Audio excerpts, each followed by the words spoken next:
Well, during a month when we typically honor well-known members of the Black community, we want to make sure we also highlighted some local Black history that you may not know about. Fox 4's Rochelle Aline introduces you to Charles Reynolds Jr. of Naples. I, Joseph Robinette Biden Jr., do solemnly swear. On a day when the nation's attention Kamala Davy Harris was captivated by the Capitol as mayor of the city of Naples, Florida, another important proclamation, January 20th, 2021, to be designated was being made. Charles McKinley Reynolds Jr. Day.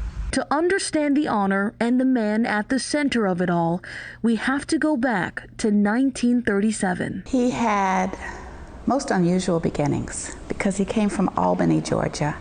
And Albany had an interesting, for the South, a very interesting dynamic. Reynolds' wife and widow, Risa, says he grew up knowing the sting of racism, but without some of its harshest barbs. The Klan didn't come into Albany. They didn't experience a lot of things that other southern cities experienced. And equally as unusual at the time was the fact that he came from a family that held degrees in higher education. It was something for him to emulate. To say he emulated them would be an understatement. Over the next 83 years of life, Reynolds would go on to join the Air Force, graduate from Morehouse College, work as a teacher, and as the first Black assistant National Bank examiner in the South, and run several businesses all over the country. He was a very humble man. And he did it all while volunteering, loving on his family, and running the Foundation for Residential and Rehabilitative Services, which, among other things, was tasked with providing grants and internships to young Black students who are interested in science, tech, engineering, and math. He said because the future is going to be technologically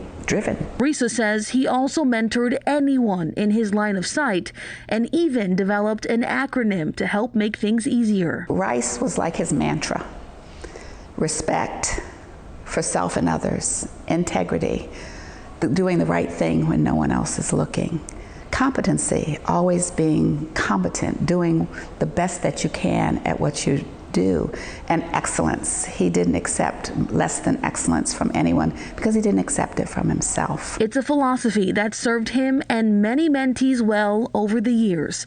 And Risa says it's one that carried him through several battles with cancer. And after beating it each time in 2020, it came back, and fast, moving from his pancreas to his liver by the end of the year. And he said he had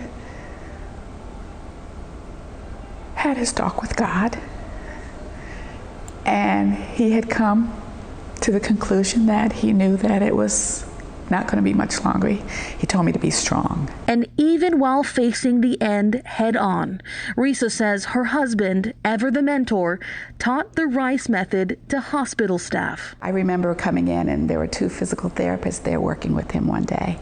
And he says, well, young lady, what are you going to do with this physical therapy? I have a friend who has 5 physical therapy centers. He said, I think you need to go back and get a higher degree. And I just found it fascinating that he was always, even then, concerned about other people and them reaching their goals and exceeding their goals and using RICE to do it. Reynolds passed away on December 26, 2020, but not before making a mark on everyone he met and every place he went, and not before making a final request of his foundation, which was inspired by his own health battle. He said if Charles Drew could come up with plasma, there should be some, especially doctors and scientists of color, who can come up with pain therapy that will cure and not mask pain in patients who are suffering. And Risa says he also didn't leave without giving one final lesson to her that she says she'll carry with her forever. He taught me love. In Naples, Rochelle Aline, Fox 4. What a legacy. If you know someone who deserves to be honored for their contributions to the community like Mr. Reynolds, let us know by sending us an email at news@fox4now.com.